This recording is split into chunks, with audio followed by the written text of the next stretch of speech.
오늘 하나님께서 우리에게 주신 말씀은 요한복음 21장 1절에서 14절까지의 말씀입니다.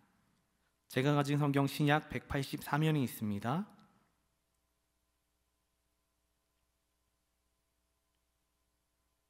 제가 읽고 마지막 절은 다 같이 읽겠습니다. 그 후에 예수께서 디베랴 호수에서 또 제자들에게 자기를 나타내셨으니 나타내신 일은 이러하니라. 시몬 베드로와 디두모라 하는 도마와 갈릴리 가나 사람 나다나엘과 세베대의 아들들과 또 다른 제자 둘이 함께 있더니 시몬 베드로가 나는 물고기 잡으러 가노라 하니 그들이 우리도 함께 가겠다 하고 나가서 배에 올랐으나 그날 밤에 아무것도 잡지 못하였더니 날이 새어 갈 때에 예수께서 바닷가에 서셨으나 제자들이 예수이신 줄 알지 못하는지라. 예수께서 이르시되 얘들아 너희에게 고기가 있느냐 대답하되 없나이다. 이르시되 그물을 배 오른편에 던지라 그리하면 잡으리라 하시니 이에 던졌더니 물고기가 많아 그물을 들 수 없더라. 예수께서 사랑하시는 그 제자가 베드로에게 이르되 주님이시라 하니 시몬 베드로가 벗고 있다가 주님이라 하는 말을 듣고 겉옷을 두른 후에 바다로 뛰어내리더라. 다른 제자들은 육지에서 거리가 불과 한 50칸쯤 되므로 작은 배를 타고 물고기 든 그물을 끌고 와서 육지에 올라보니 숯불이 있는데 그 위에 생선이 놓였고 떡도 있더라. 예수께서 이르시되 지금 잡은 생선을 좀 가져오라 하시니 시몬 베드로가 올라가서 그물을 육지에 끌어올리니 가득히 찬 큰 물고기가 153마리라. 이같이 많으나 그물이 찢어지지 아니하였더라. 예수께서 이르시되 와서 조반을 먹으라 하시니 제자들이 주님이신 줄 아는 고로 당신이 누구냐 감히 묻는 자가 없더라. 예수께서 가셔서 떡을 가져다가 그들에게 주시고 생선도 그와 같이 하시니라. 이것은 예수께서 죽은 자 가운데서 살아나신 후에 세 번째로 제자들에게 나타나신 것이라. 아멘. 오늘도 각 가정에서 혹은 각자의 처소에서 예배드림으로 하나님께 나오는 여러분들을 주님의 이름으로 축복하고 환영합니다.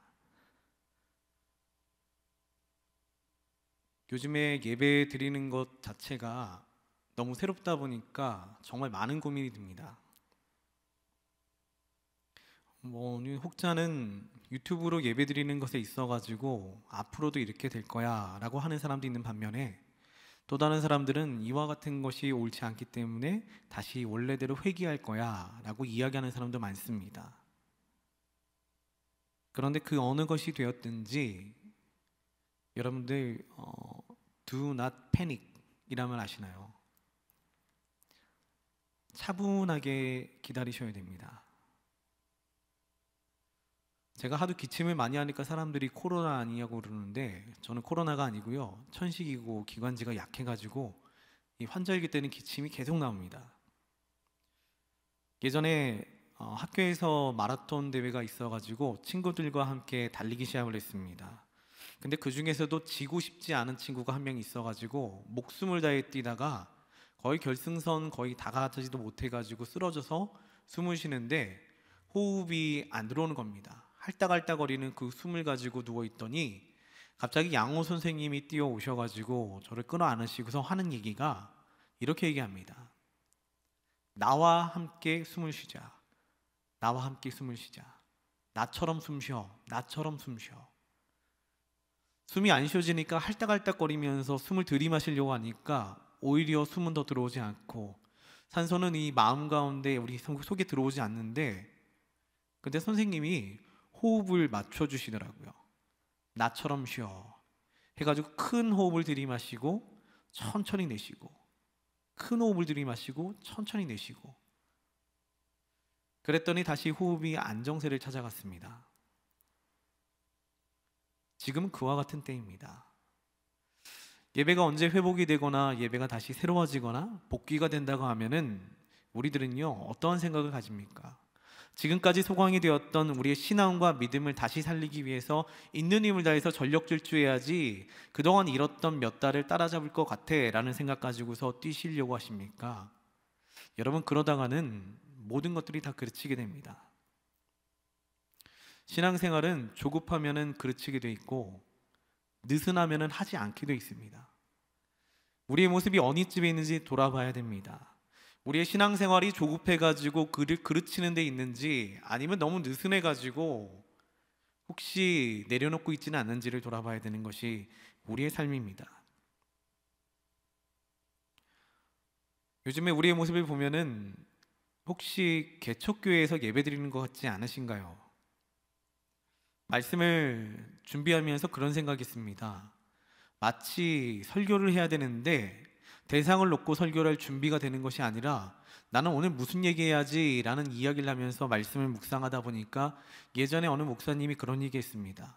개척교회 목사님이신데 사람도 늘 사모님, 자기 자녀 둘 이렇게 앉혀놓고 예배드리다 보니까 늘 하는 얘기가 똑같은 얘기 같아가지고 사람은 다 지워버리고 듣는 사람 이야기 생각 안 하고 오로지 하나님 말씀에 집중해서 예수님 나에게 뭐라고 하시나 그 얘기만 전했다고 합니다.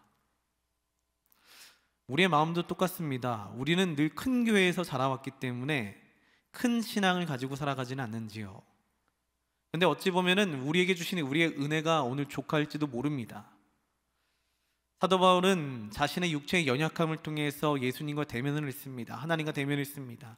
하나님 고쳐주세요. 내가 큰일 해야 되는데, 놀라운 일을 해야 되는데 나에게 이런 육체의 가시가 있음으로 인해서 더 이상 일이 나가지 못합니다 라고 얘기합니다. 그러자 하나님께서 주신 대답은요, 완전히 다릅니다. 너한테 준 은혜가 충분한 것 같은데. 우리는 언제부턴가는 큰 교회를 다니다 보니까 큰 믿음을 가진 사람이 되었지는 않는지요? 큰 것을 바라면서 큰 이상을 가진 사람이 되었지는 않는지요? 저는 이 교회가 다시 모이게 된다면 여러분들 마음을 다시 고쳐잡고 개척교회에서 다시 예배드리듯이 개척교회에 있는 사람처럼 예배드림으로 나아가는 게 어떨까 싶습니다. 그러면 주변 사람들은 지워지고 개척교회는 예수님밖에 보이지 않을걸요.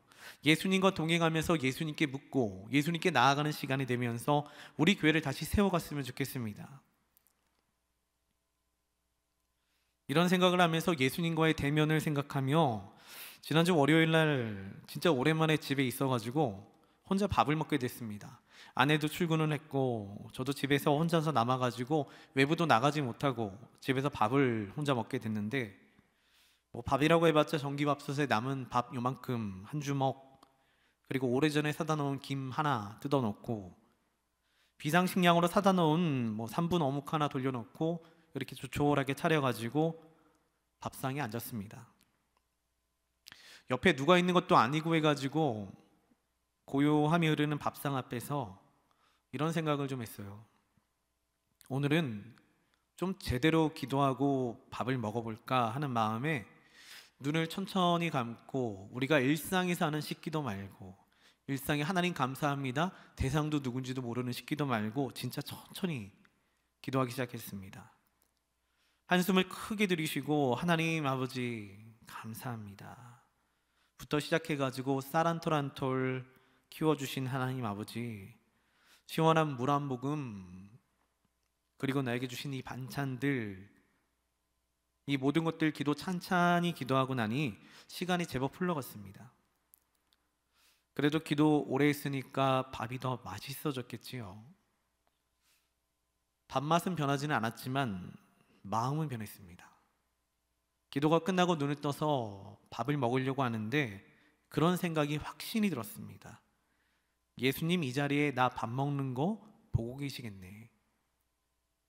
그리고 이해가 되기 시작한 것이 예수님 여기 계시네 일상 가운데, 이게 이해가 되기 시작을 했습니다.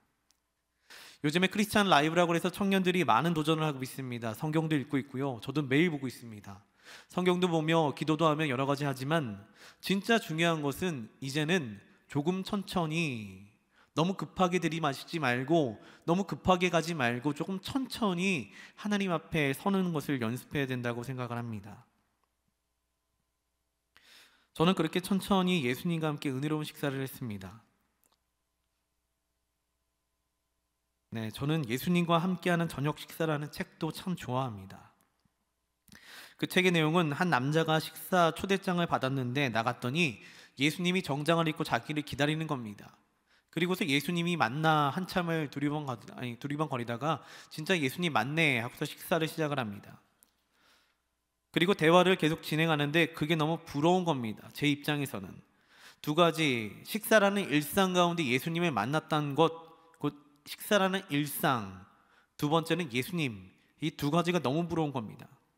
그래서 오늘 본문을 잡았습니다. 그리고 오늘 본문에 대해서 같이 고민해 보면서 우리도 일상 가운데 만나는 예수님을 찾았으면 좋겠다라고 생각을 했습니다. 여러분 혹시 식사할 때 나 혼자 밥 먹는데 예수님 반대편에 앉아 계신다면은, 예수님이 여러분들을 식사의 자리를 초대하셨다면은 분명히 무슨 이야기를 하고 싶으실 것 아닙니까? 그냥 단순하게 밥만 먹고 갈게, 이것도 좋지만 지금 이와 같은 때 여러분들 묻고 싶은 것도 많을 테고, 예수님도 여러분들에게 해주고 싶은 얘기가 많을 겁니다. 어떤 이야기를 해주실까 고민해 보면서 오늘 말씀을 묵상해 봤습니다. 자, 이제 본문으로 깊이 들어가 보겠습니다. 오늘 본문은 예수님께서 제자들을 초대하시는 장면이라고 볼 수 있습니다. 오늘 본문은 예수님께서 바닷가에서 물고기 잡는 제자들을 얼른 들어와 해가지고 식사의 자리로 불 다 피워놓고 자리 마련하고 제자들을 초대하셨습니다. 그리고 무언가 이야기해 주시려는 거라고 생각을 했습니다. 여러분, 우리들도 그 자리에 있다고 생각을 해보시지요. 그 당시에 예수님은 제자들이 절망과 완벽한 패배로 길을 잃어버리고 어찌할 바를 몰라가지고 헤매고 있던 때입니다. 지금 우리 한국교회도 마찬가지고 우리도 마찬가지입니다. 코로나19로 말미암아 예배당도 못 가고 홀로 예배드리는 여러분들을 예수님 초대하고 싶으신데, 그 초대를 당하는 우리들은 코로나19로 지금 뭘 해야 될지 모르는 사람들입니다. 패닉입니다. 솔직하게 패닉입니다. 예배도 어떻게 드려야 되고, 지금 한 달여간의 교회당을 가지 못했는데 우리는 어떻게 신앙생활을 했는지 잘 모르고 패닉하면서 우리가 그 자리에 머물러 있진 않은지, 그래서 여러분들을 예수님께서 초대하신 거라고 보았습니다. 그러니 오늘 말씀을 잘 들어보시기 바랍니다. 이번에 코로나19 사태를 겪으면서 예배를 모여서 드리지 못한다는 것은 엄청난 충격이었습니다. 그리고 모이지 못하니 대내외적인 활동도 못하게 됐습니다. 교회로서 양육도 하지 못하고 구제도 못하고 조금은 염려가 되기 시작했습니다. 우리 청년들 양육 못하면은, 청년들 우리 교육 못하면은 신앙생활 밑바닥으로 떨어질 텐데, 예배당 모이지 않으면은 땅끝까지 떨어질 텐데 라는 생각이 들기 시작했습니다. 그래가지고 솔직히 오늘 우리는 우리가 겪어본 이 상황에 대해서 어찌할 바를 몰라가지고 고민만 하고 있고 패닉 그 상태에 있는, 그 위치에 있는, 그 자리에 있는 우리의 모습을 보게 됐습니다. 저도 솔직히 뭘 해야 될지 잘 모르겠습니다. 양육도 안 되고요, 온라인으로 뭔가를 한다고 해도 이게 이루어지는 건지 잘 모릅니다. 그런데 오늘 본문의 제자들의 모습도 마찬가지입니다. 예수님을 잃었습니다. 십자가 달려 돌아가신 예수님이 눈에 보이지가 않습니다. 그 전까지는 예수님 따라다니면서 나는 기적을 맛본 자요, 예수님의 제자요, 가르침을 받는 자요, 늘 양육받던 자요, 내가 실수하면 꾸지람이 있는 예수님의 이야기를 듣던 자들이었는데 더 이상 예수님이 없어진 겁니다. 그러다 이 사람들은 패닉에 빠집니다. 우리가 어찌하지, 뭘 해야 될지 아무것도 할 줄 모릅니다. 마치 우리가 예배당에 예배 모임에 그 시간을 잃어버린 채 패닉하고 있는 것과 똑같습니다. 지금 그 상황에 예수님께서 우리를 초대하시는데, 그 당시 제자들의 모습은 이와 같았습니다. 오늘 본문의 1절부터 4절까지의 말씀 길지만 다 같이 함께 읽어보도록 하겠습니다. 다 같이 읽겠습니다. 그 후에 예수께서 디베랴 호수에서 또 제자들에게 자기를 나타내셨으니 나타내신 일은 이러하니라. 시몬 베드로와 디두모라 하나 사람 나다나엘과 세베대의 아들들과 또 다른 제자 둘이 함께 있더니, 시몬 베드로가 나는 물고기 잡으러 가노라 하니 그들이 우리도 함께 가겠다 하고 나가서 배에 올랐으나 그날 밤에 아무것도 잡지 못하였더니 날이 새어갈 때에 예수께서 바닷가에 서셨으나 제자들이 예수이신 줄 알지 못하는지라. 아멘. 예수님의 제자들은 예수님 십자가 사건 이후에 환난과 어려움 이후에 아무것도 하지 않았습니다. 이와 같은 때, 코로나19 때에 우리가 뭘 해야 될까라고 고민한 것도 없었습니다. 제자들은요, 예수님 눈에 안 보이기 때문에 다 끝난 줄 알았습니다. 더 이상 모이지를 못하는 줄 알았습니다. 왜냐하면 자신들이 생각하기에 그간 예수님 가르쳐 주신 것들이 있었는데 더 이상 가르쳐 줄 사람도 없고, 우리는 완전하지 않아, 우리는 온전하지 않아, 누가 우리를 이끌어가는 것도 옳지 않은 것 같아. 그래서 아무것도 하지 않고 기다리고 있었습니다. 그러다가 3절에 갑자기 베드로가 원래 하던 일인 고기나 잡으러 가자 일상으로 돌아가자라고 하면 그냥 일상의 삶을 살아가자라고 생각하며 자기가 얘기를 먼저 합니다. 그러자 제자 몇몇이 나도 같이 가 하고서 그렇게 따라갑니다. 여러분, 이들은 예수님으로부터 그동안에 제자 훈련을 받았음에도 변한 게 별로 없었습니다. 그동안에도 열심을 다해서 배웠지만, 나가서 복음 전해야 돼, 사람을 사랑해야 돼 배웠지만 변한 게 하나도 없었습니다. 예수님 눈에 보이지 않기 때문에 뭐가 하나 없어지니까 끝난 겁니다. 오히려 이들의 생각은 배운 것도 충분하지 않고 아는 것도 별로 없는데 우리가 뭘 하겠어? 라는 생각을 가지고 오히려 삶에서 머물러 있었습니다. 저는 여기에 우리 삶도 투영을 해봤습니다. 여러분, 코로나19가 시작이 되면서 저는 그런 생각이 빠졌습니다. 아, 이거 우리 청년들 세상에 파송하신 것 같다. 그리고 최근에 또 그런 생각도 들었습니다. 이거 각자의 집에 개척교회 하나씩 생긴 거네. 그런데 우리는 생각하기를 나는 믿음도 충분하지 아니하고 아는 것도 별로 없고 내가 할 수 있는 게 없어 라고 생각하며 우리 그 삶에 머물러 있습니다. 언젠간 예배가 열리겠지, 그때 다시 돌아와서 예배 우리 신앙 회복하면 되겠지 라는 마음 가지고 살아갑니다. 여러분, 혹시 예배가 멈춤으로 우리 그리스도인들의 삶도 멈추지는 않았는지요? 예수님이 눈에 보이지 않음으로 우리의 삶도 멈추지는 않았는지요? 지금 예배 시간에 앉아있기는 하지만 우리의 믿음과 마음과 우리 귀와 생각과 눈도 다 닫혀있지는 않는지요? 언젠가 예배당으로 돌아가면 다시 회복이 될 거야 라는 마음을 가지고 살아가지는 않는지요?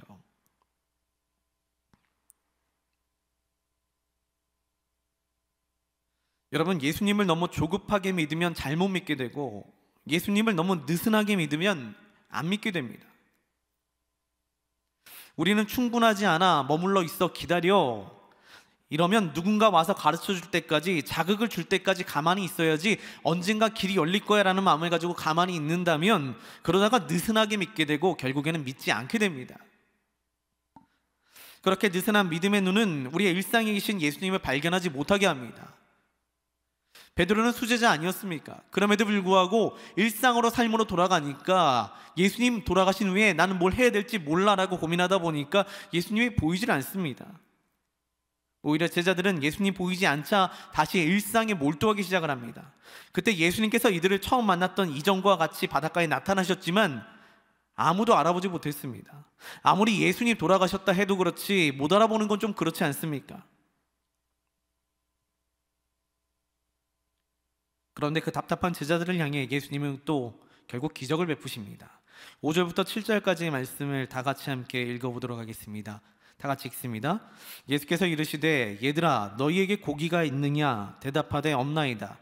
이르시되 그물을 배 오른편에 던지라. 그리하면 잡으리라 하시니 이에 던졌더니 물고기가 많아 그물을 들 수 없더라. 예수께서 사랑하시는 그 제자가 베드로에게 이르되 주님이시라 하니 시몬 베드로가 벗고 있다가 주님이라 하는 말을 듣고 겉옷을 두른 후에 바다로 뛰어내리더라. 아멘. 이 기적은 제자들에게 던져주는 은혜와 같은 겁니다. 우리도 일상에서 멍 때리고 있다가 간혹 주시는 기적과 은혜를 맛볼 때가 있습니다. 주님이시네. 나는 기대하지도 않았고 일상을 열심히 살아가는데 주님이 나에게 던져주는 은혜 가운데 그때 발견하게 됩니다. 아, 이거 주님이시네. 그런데 이렇게 발견하기라도 하면 다행이지요. 하나님께서 우리에게 은혜를 주신다면 난 상상조차 못했는데 기도조차 안 했는데 나에게 은혜를 주셨다면, 나에게 기적을 베푸셨다면 곧 우리에게 하실 말씀이 있나 보다 라고 생각하시면 대부분 맞습니다. 그리고 지금 코로나19 같은 때에도 분명 오늘 여러분들에게도 무슨 말씀이 하고 싶을 겁니다. 여러분, 우리의 일상 가운데 잊어버리는 예수님, 근데 그 예수님께서 날마다 나에게 은혜를 베풀어 주고 계십니다. 날 지켜주시며 날 보호해 주시고 날 도움을 주십니다. 그렇다면 예수님께서 여러분들에게 하시고 싶은 말도 있을 겁니다. 예수님을 잘 믿기 위해서 더 깊이 들어가는 것보다는 여러분 지금 아는 것만 해도 충분하고 그거 이해만 해도 실천하는 것이 더 중요하다고 늘 강조합니다. 그 당시 제자들은 그랬을 겁니다. 갑자기 준비가 되지 않은 채 3년간 배웠다고 완성되지 않은 그리스도인의 제자들이었는데 우리가 가서 뭘 할까라는 고민을 가지고 살아갑니다.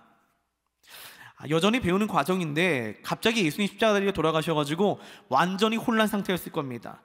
나는 충분하게 배우지 못해서 나가지 못해요. 나는 충분하게 배우지 못해서 그렇게 살지 못해요. 그런데 예수님은 십자가에서 쟤네들한테 이건 좀 더 가르쳤어야 되는데 그런 것이 아니라 예수님 아예 그렇게 얘기하셨습니다. 다 이루었다. 우리 배운 것 같지도 않은데 할 줄 아는 거 있는 것 같지도 않은데 결국 고향으로 돌아온 제자들은 우리가 할 수 있겠어, 모여가지고 머리를 모아도 아무것도 안 돼가지고 그냥 일상으로 돌아가자. 여기에서 일상은 예수님 안 믿는 삶을 이야기합니다. 그때 부활하신 예수님 나타나신 겁니다. 이 불량품 같은 제자들을 AS 하러 오신 것처럼 나타나신 겁니다. 그런데 만일 예수님께서 얘네들 덜 배웠네 하시면서 자 모여봐, 내가 다시 가르쳐 줄게, 이렇게 해야지, 이렇게 배웠어야지 하시며 복습시켜주는 자리가 아니었습니다. 오늘 예수님 제자들에게 나타나셔서 아침밥을 먹이시며 뭔가를 하시려고 하시는데 특별히 다른 말씀이 없으세요. 분명 뭔가 부족하면 이건 이렇게 해야지 가르치실 텐데 오히려 예수님의 분위기는 너희는 이미 충분히 배웠어, 알 거 다 알잖아, 충분히 파송받을 만해 라고 말씀하시는 것 같았습니다. 혹 우리 가운데 코로나19로 예배도 못 드리고 신앙적으로 뭘 해야 할지 모르겠다고 고민되는 사람들은 오늘 예수님과 식사 시간을 한번 가져야 됩니다. 예수님께서 한마디 하실 겁니다. 그리고 예수님께서 여러분들에게 하고 싶은 이야기는 이걸지도 모릅니다. 당신은 이미 충분해.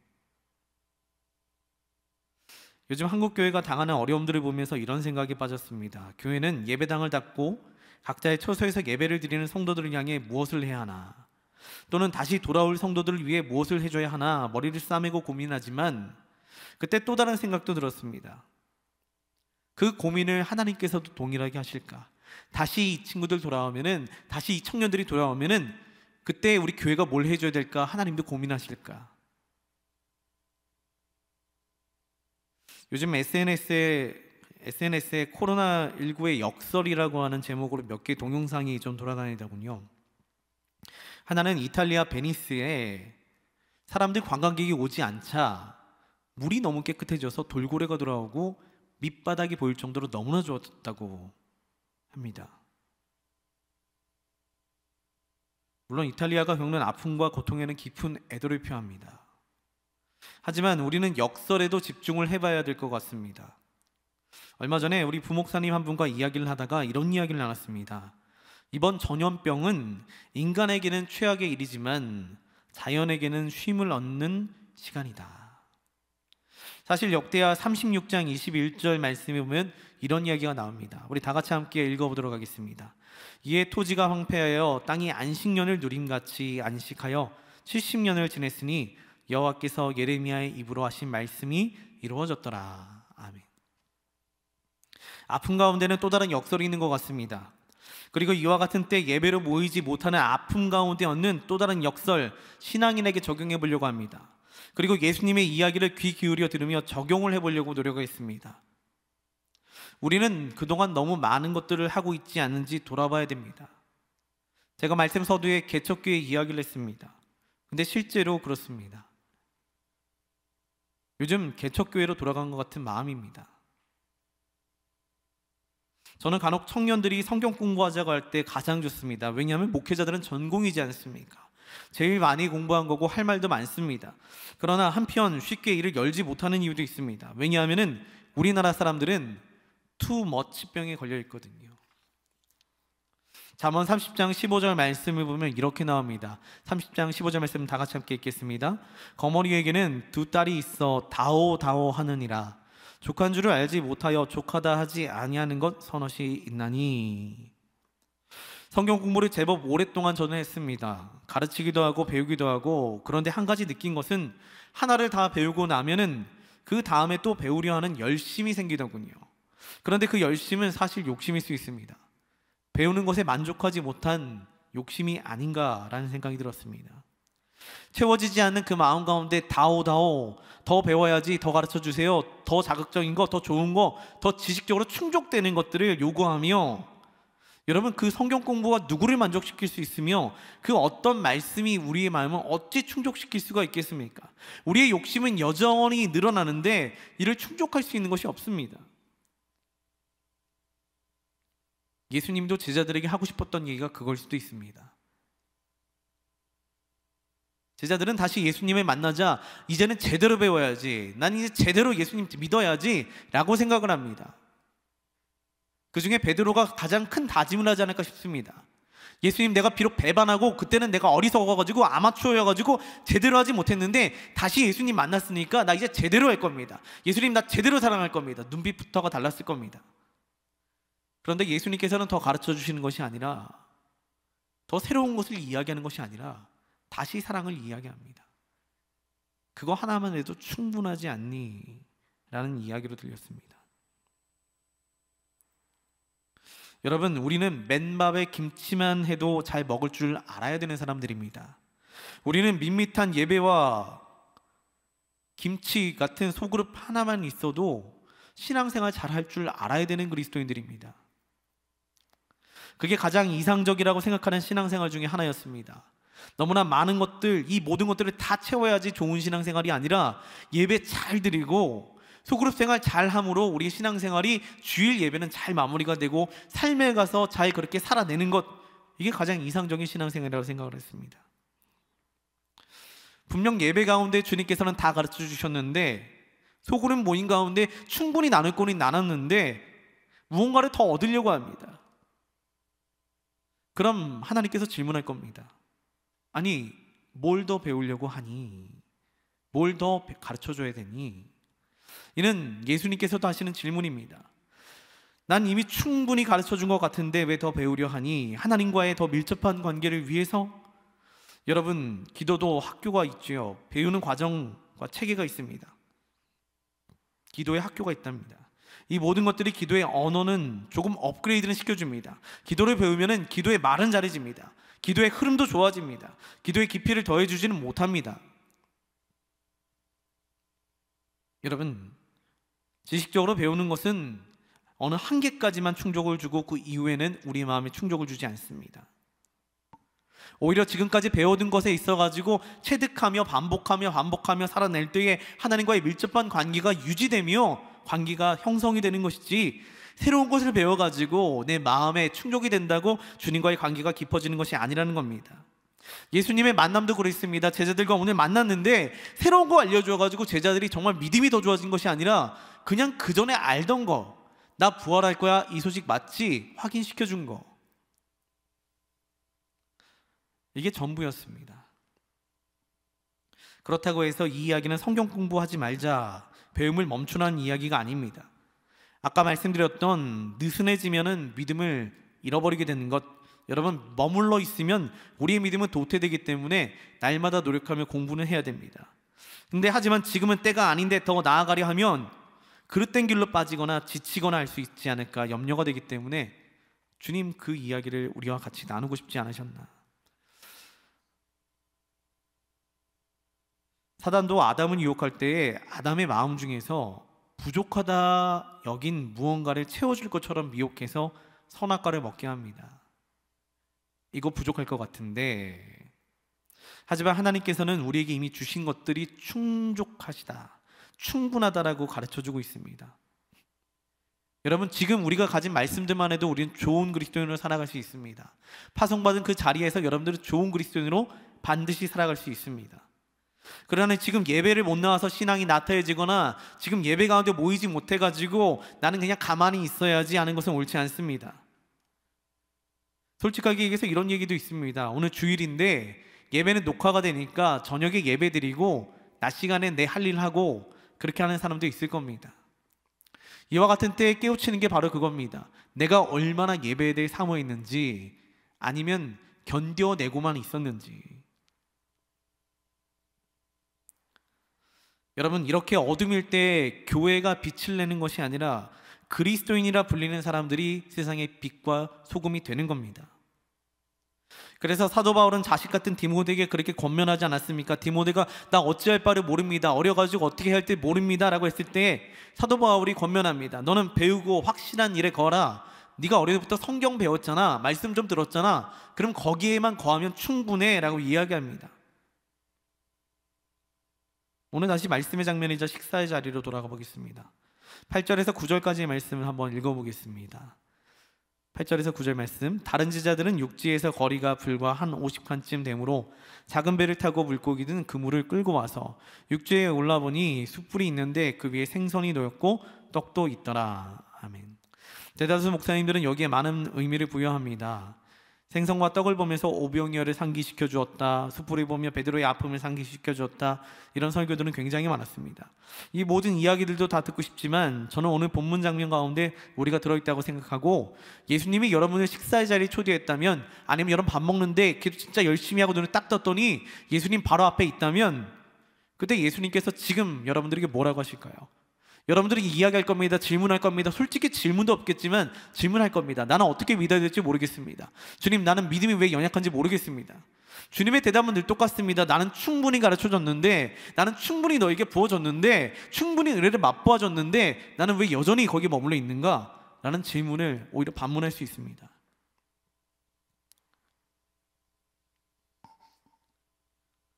그래서 예수님께서 우리에게 늘 이야기하고 싶은 것이 그겁니다. 우리의 모든 질문의 답은 우리가 갖고 있다는 겁니다. 저는 오늘 말씀을 보면서 그런 생각을 했습니다. 예수님과 함께하는 시간이 너무나도 필요한데, 그 시간이 우리의 일상과 신앙생활이라고 하는 잘못된 종교적인 습관에 빠져가지고 기도할 시간도 잃었었고, 성경 볼 시간도 잃었었고, 조용히 묵상하며 하나님과 조용히 대화하는 시간도 잃었던 것은 사실입니다. 그런데 그 시간을 다시 한번 찾으라고 주님께서 주신 기회가 아닐까라는 생각을 역설적으로 해봤습니다. 여러분, 일상에서 평범하게 예수님과 식사하며 나아갈 때에 우리는 그 자리에서 하나님과의 깊은 교제를 나누게 되며 우리의 믿음은 그 자리에서 연결어 갑니다. 얼마 전에 하이라, 최수종의 부인이었던 하이라가 나와서 이런 얘기를 했습니다. 최수종 씨가 왜 좋냐고 이렇게 막 물어보는 내용이었는데, 하이라 씨가 굉장히 좋은 얘기를 했습니다. 저 사람이 더 사랑해지는 거 아니면 이런 거는 느낌이나 감정은 잘 모르겠는데 서로의 관계가 곰삭는 것 같아요, 이렇게 얘기합니다. 곰삭다. 저 되게 좋아하는 말 중에 하나입니다.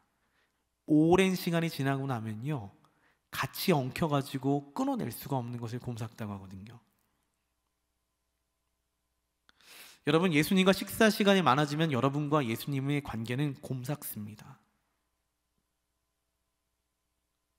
일상 가운데 예수님을 만나라고 크리스찬 라이브를 진행하고 있습니다.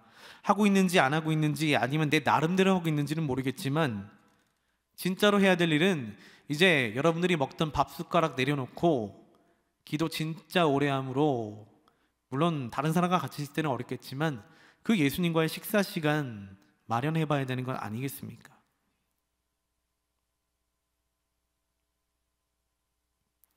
예수님께서는 여러분들에게 가르쳐 주신 것이 충분합니다. 이제 그것에 대한 질문과 어떻게 해야 될지에 대한 이야기를 들으러 예수님의 식탁 앞에 좀 앉으시길 바랍니다. 예수님께서는 이번 코로나19로 흩어진 디아스포라 같은 청년들을 세상에 파송받은 교회로 생각하고 계실 수도 있습니다. 여러분들은 이미 파송받기에 충분하기 때문에 흩어버리신 겁니다. 하지만 우리는 두려워합니다. 난 뭘 해야 될지. 그런데 오늘 식탁 앞에, 주님 앞에 여러분 앉으시면은 예수님 그렇게 얘기할 겁니다. 에이, 너 정도면 충분한데, 교회 되기 충분한데. 여러분은 이미 삶으로 파송받기에 충분한 사람들입니다. 이와 같은 때에 더욱더 그리스도인으로 빛과 소금이 되어서 하나님께 영광을 돌릴 수 있는 기회를 얻었다고 생각하시며 좋은 신앙생활 하시며 이번 주도 승리하시는 여러분 되시기를 주님의 이름으로 축원드립니다.